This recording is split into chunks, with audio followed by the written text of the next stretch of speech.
Okay. So let's go ahead and start with prayer. Gracious God, we thank you for the opportunity to just to be your words of love, actions of love in the community that we live in, and may they echo and as a water drop hits the water and expands outward with the ripples, may our love and our actions do the same, and all people would come to know that they are loved by you and they are loved by so many others, and that love is who you are, and love is the way to overcome this world. We ask and pray all things in the name of Christ Jesus. Amen. Amen. Amen. Okay, so I found a, where did I write it down? I just lost my note. Anyway, in James, the epistle of James, the letter of James, I think it's 4, chapter 3, verse 4.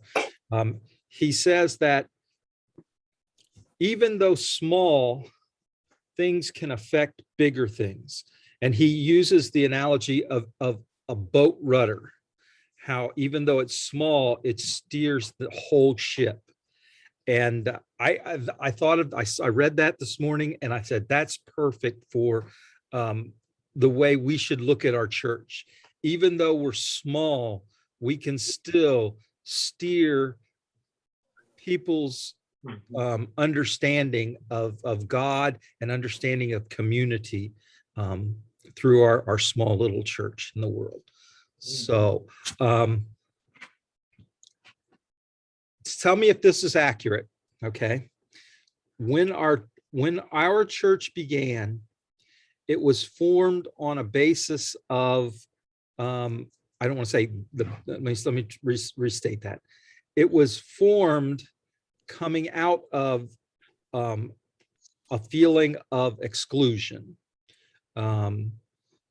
The people that began our church felt a need to be heard, and they felt that they were being not taken seriously or left behind. And this stems from an idea that the pastor who they elected, their pastor, was being treated unfair. So it came out of this idea of all the things that we want to point out and say is wrong with our society. And so the church was created for a small community to come together almost as a support group from this idea. Am I right or wrong there? I mean, that's a really broad generalization, but how do you feel about that as in general? I think that's pretty accurate.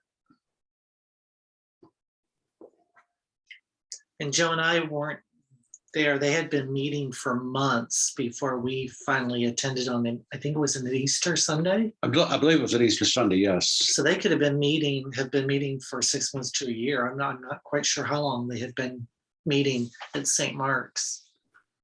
But from what I gathered, that depicts pretty accurate what I was told and what I recall. Okay.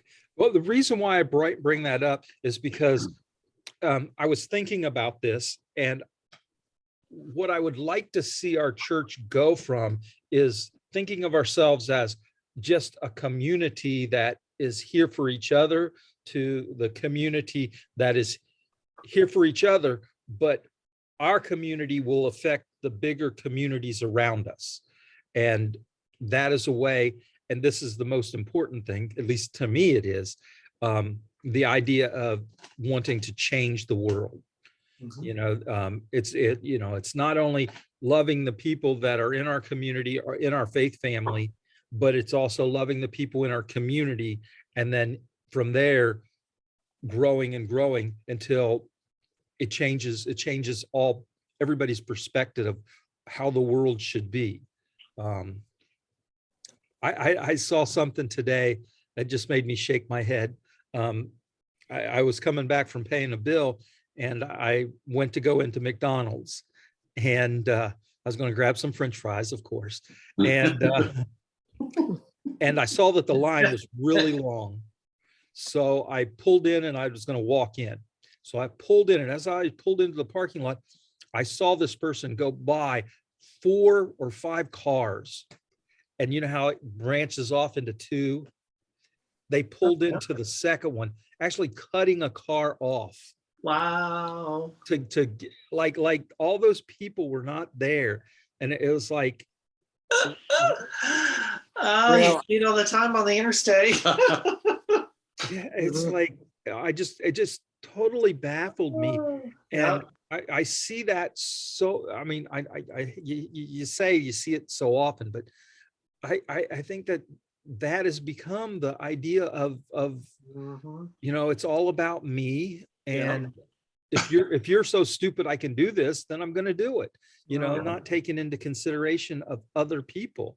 And I think that's the message that we want to get. It's about people. It's not about things. It's not about systems. It's not about being 100% right. It's about being there for people. And that's the message that I think is going to, one, draw people into us so that we can, have community with them. And 2, the message will go out from us that we can change the world. How do you all feel about that?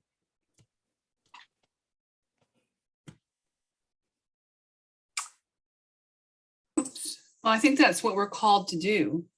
As you preached in your message last week about Peter denying Christ, and how we're supposed to be agapeing people. So phileo love is, I love my fellow man, right? So I love you, so I'm going to take care of you. But loving people without expecting anything in return, that's what we're called to be. It's kind of love we're to show, not just our family, the people in our church, but even the people that society deems unlovable. So I really think that's essential to what we need to do. And I think that when we do that, we don't realize the effect that we can have on the world.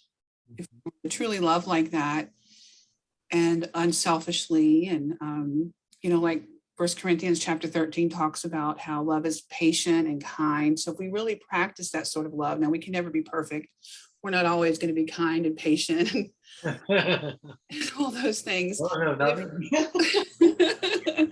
But I mean, if we practice that sort of love, then we really could change the world. And, although we're a small church of, 25 people that come regularly, that could be monumentally altering to our community if we all took on that badge and said, this is how we're going to behave in a world that doesn't value that kind of love anymore. But we're going to do that. So I think it's extremely important. That's that one step at a time theory. One small step. Right. Let me ask this question. How do you all feel about, what is your consensus of our church right now? Do you feel like we are there for each other, or do you feel like we're branching out from that and we're there for each other for Sunday, and then throughout the week is the overflow of our caring for each other that we take out into the world? Do you think that is happening, or do we need to work on that? Does it make sense what I was saying? Well, I think part of that is what our care team does. That's part of what that is supposed to be anyway. And Nancy and I are pretty much the only ones doing it right now, but I think we're doing a good job of it. And that is to let people know that we miss them, we care about them. If there's something we can do for them, they've got our phone numbers, and a lot of people say that, but they don't necessarily mean it. I think our church means it. If you really need us, please call us. Mhm. Right. I think we've gone through a period where we had a larger group that was pretty much nurturing each other and paid maybe lip service to certain social justice issues. We contributed to the different things that UCC had, but we didn't really embrace a lot about what UCC was all about, specifically maybe around gun controls and violence and Black Lives Matter, things like that. And through the course of the transition we've been in, some people realized that maybe we were going in a direction that they weren't comfortable with, and they fell away. I mean, there's things that we've prayed and there's things that we've stated today or currently that a year or two ago, we wouldn't have said because we didn't want to offend somebody. But now I think we're more of a liking. I just like to see more of us participating in the different things that we do. Mhm. But it kind of seems like that's where we're at. There's two of us that do live stream. There's two that do the care team. There's Right. one person doing the books, one person doing this. Jill's doing what she does, and people help sort of financially, but they aren't real involved. I'd like to see something we could all wrap our arms around, maybe. That's a very good point. It's a very good point. I think I kind of feel the same way that, and we never want to lose people, but I do feel like the attrition has brought that we're all more bonded.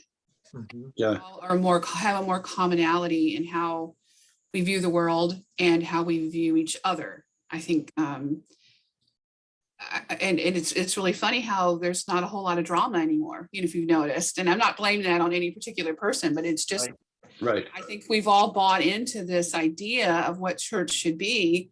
And so we don't take things personally, or somebody says something you don't like, you don't harp on it. And because I think we understand the world a little bit better. I don't know how else to put that, but I think, I think Joe's right that we had to have said things in the past couple of weeks that we wouldn't have said 2 or 3 years ago. Mhm. And it's given us freedom. And I just always think that that's what Christianity is about, the freedom to say things that sometimes are hard to say Mhm. And hard to hear. and hard to hear. Yes, That's right. Absolutely. I Yes. mean, we are part of the United Church of Christ, and by that we kind of embrace certain ideals where in the past I think we were hesitant to embrace that. So some people that were coming for one reason or another, when we finally started going through that, and it began with Laura doing the intern process, and then Ed's come on and we're continuing things from a consistent messaging. People know what they're part of now, where before a lot of people like the fun, like the food, like the camaraderie, but didn't really believe in the whole package, or didn't even know the package to even think about it. And that's really important because I don't know if you remember when Kathy had announced her retirement, we did that survey and like, what is the vision of our church? Right. We got to help each other to, and I don't want to offend anybody. So if anybody watches this on replay that's not here, please don't get offended. But it's kind of like a country club mentality. You come to see your friends and interact, and that's great. I think that's part of church too. I'm not saying that it isn't, but I think that as we have become more aware, and COVID changed everyone's world, and I think it made us all be more in perspective and think about the things that are important to us. Sure. I think that we've kind of made a fundamental shift. And I think that's, even though I keep saying this, even though we're small, I think our impact may be bigger. Yes. Yeah. I would So think. I'm sorry, I don't want to offend anybody, but that's just personally how I feel.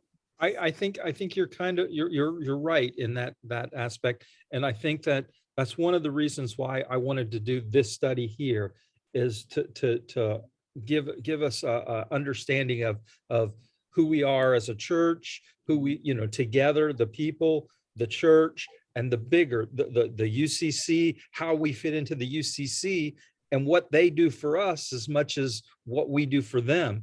And part of that is, like we talked about a couple weeks ago, was the UCC brings us into a worldview, a bigger view. It puts us in touch with not just our small church and our small little community, but rather the world at large. Do we really understand that there is this systemic racism going on in our country? Do we understand the implications of some of the political things that are going on, how people are being oppressed and marginalized in our country, and we need to address that, even though we might not see it directly in our small communities, but it's out there. And so we need to be prepared and not be shocked when we come across that or in denial.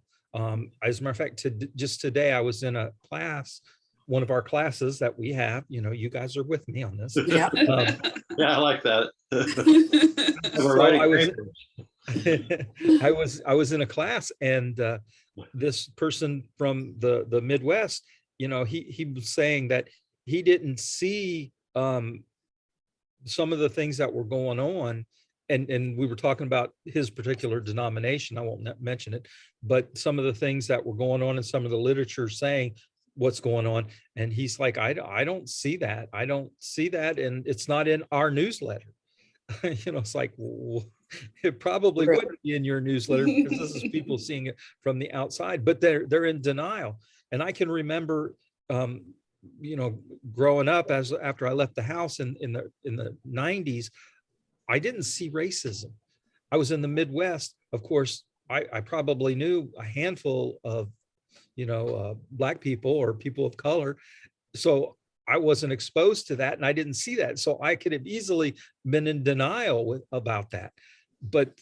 And that's what I'm saying is that's what being exposed to something larger than just ourselves or our immediate community. That's one of the things that the UCC does for us. And so we can see what's going on.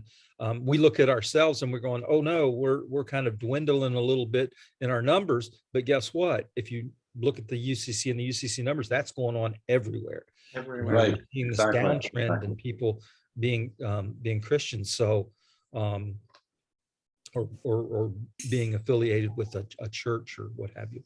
So I think too, the part of being how the UCC helps us is that they do a lot of the research that we don't have to do on some of these issues. Like I don't completely agree with everything the UCC set does. I don't agree with everything a lot of people do, but when I read something from there, I can trust that it's been sourced. And and I may not agree with it, but I like to read things that I don't necessarily agree with, because, I grew up in a congregation of, it was a Baptist, and we read this book called The Purpose-Driven Life. I wouldn't recommend it, but at the time, it really made an impact on my life, because they talked about church is for visitors. It's not for us. So when you go to church on Sunday, you have people, parking cars and people doing this and people doing that.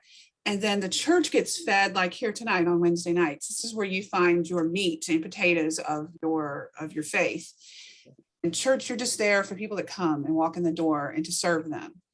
And it always struck me, and I've always remembered that, because I was like, I never thought about it that way. But it's just something to think about, that how we can make make the world a better place is just by serving people. Right. And they might never come back for another service. Right. But while they're there, you might have given them that door to open into their soul that they needed to move forward in their life and be a productive individual, whatever that is. Exactly. So Go ahead. No, I'm done. I'm gonna follow on to what you said to me, and Cindy pointed this out to me one time. She said, "How are you measuring your success?" So in the past, how do you measure your success? Well, I've got 250 people that show up every Sunday. And we're up 100 people from 2 years ago. So we're successful. Well, so you've got something that people want to come and witness. Maybe put on a good show or something, but are they embracing the message? Right. Are they living the message? Mhm. And that's where we can look at something and say, and that's kind of what you were saying there, Scott, even if they don't ever come back, Mhm. but they go out and you see that you made an impact on them and changed their life, and they're living differently, living our message, the message of love and reconciliation and repentance, or forgiveness and grace, and all those things that we want people to live by. If they're doing that, then we were successful. That's it. And so, and that goes beyond just the immediate to I look at our church right now, and we have people in Michigan who tune into our services on Monday. Awesome. We have people in Georgia who tune Mhm. into our services on Sunday. We have people that tune into our services that used to be with us, but they've gone out. They're still watching us, Yes. and they're All connected. connected in different places. And that's the beautiful thing. That's successful. So we've done something right, that they still want to be part of us, Yes. and want to hear and be a part of our message to the world. And And they've that's what we're, touched our lives somehow, some way to keep us going. Right. They exactly. might have been the ones that gave us hope and showed us what we need to do. Mhm. And Absolutely. so I think that's really important. And the other thing that I wanted to say was about once again about the UCC is not only do they show us what else is outside of us, that's in the bigger world, but also we show them what's in our world. So Right. then we become part of one of the statistics that another church is looking at. So we're having that effect, through the UCC and out into the rest of the world. So those are what we're looking for when we talk about our place in the world, is just our footprint, our message, and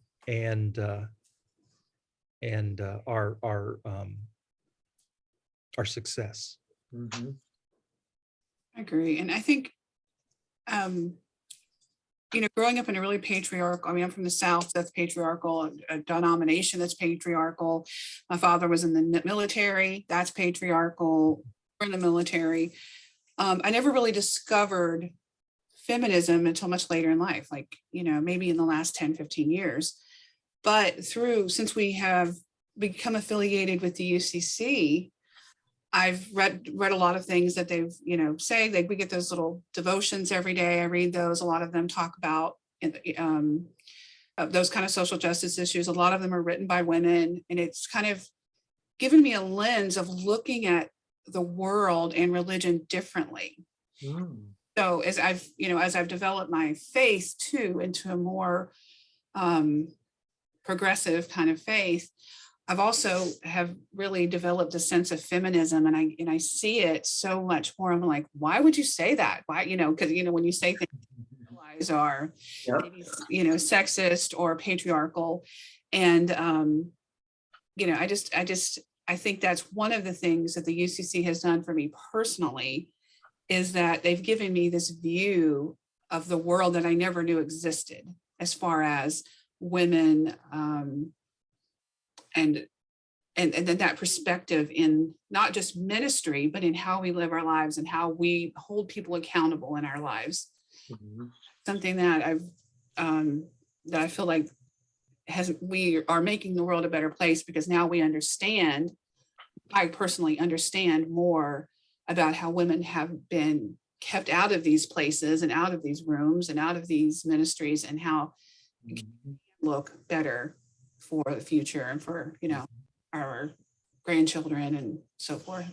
Yes. That's something I do appreciate about the UCC is they don't just talk like women. We have women ministers, but they actually have women in leadership making decisions and actually leading the direction of the church. And that's something that I can really appreciate. Mhm. That's good. So, sorry. Well, and I also appreciate the fact that it's not only women, but that it's a diverse group, whether it's Right. men or women. Young and old, yes. Absolutely. Yeah. Racial backgrounds. We need that. That's Most all definitely. those people that come to the table is what makes it a better Right. place for all of us.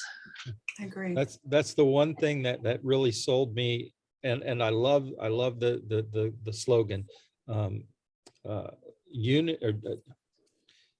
unity through diversity. Mhm. And those two things are just so opposite, but yet it's a beautiful thing when you think about it. Mhm. Mhm. Yeah. So diversity in unity, or unity in diversity, it's just, it's amazing. And that was, like, say, that's the one thing that I truly love about the UCC is we are that, the embodiment of that. I mean, and you know my story of telling, I was looking for a church and I said, got to be a female pastor, and then it's got to be a gay female pastor. And you know, lo and behold, here I am, same church. So, but Periodically, you'll hear a manager or someone high up in a business world will compliment the diverse workforce, the diverse team, Mhm. and that just speaks volumes, because It you does. see it in how they succeed as a company and how the individuals are involved. Right. Mhm. yeah. The one thing that I wanted to say, and it's a humbling thought, and it's a thought that I tell myself all the time just to keep myself humble. And I you know, we talk about doing great things with our church, and we talk about, you know, reaching out and spreading the love across, you know, not only the community, but, you know, beyond our community, our state, and our whole country, and to the world itself. But what if, and this is what I tell myself, what if my whole purpose that God had for me was to make a difference in one person's life, and that person was to go on and be somebody great that spread the word across the whole world? You know, what if our church, Amen. like you were talking about, Scott, what if our church was that one person? We just needed to give that person the inspiration to go out and to do great things different than from our church. But that was the whole purpose of the church. Are we happy knowing that? And that goes back to the success thing. Are we successful? Yes, we are successful if we reach one person. Mhm. Right. And I just think too that this group that we have and that we're building here, and while yes, we need more people and we do need more involvement, I think too that we now have this attitude of, do you think this is a good idea? Well, let's try it. If it works, if it doesn't, it doesn't. Right. We have Wednesday night Bible study, and there's 5 people here, and that's okay too. Yep. Because we are trying some new things, and not everything we try is going to be comfortable or look pretty, or you know, it might be a little uncomfortable, but we're trying. Yes. And that's, I think Yeah. we just all have a really great attitude about that. And that's really how we, again, can change the world, is just by taking this attitude of, well, let's try that, or let's do something, you know, and applying that into our life for different types of things too. And I think it's just a really good mindset for us to keep. And I'm just really glad that we have that here, because it's, I think it just like with Jill's ministry, Mhm. a lot of accolades, and we don't really do all that much. She does all Yes, she does all the work. A lot of it. So I just think that, you know, us telling her, yes, we would support her. Look how she's had. And the So- life she's touching. Right. That's just awesome, you I know? agree. And we can't all be there for everything. So it's Mhm. awesome that we're empowering someone and giving them the hope and encouragement to keep them going. Right. You know? Exactly. Exactly. And that's our community. That's our little community. Yes. And it's overflowing like in the hills. So Yeah. that's great. Right. All right. Well, thanks everybody for coming. I'm going to cut it off there. Okay.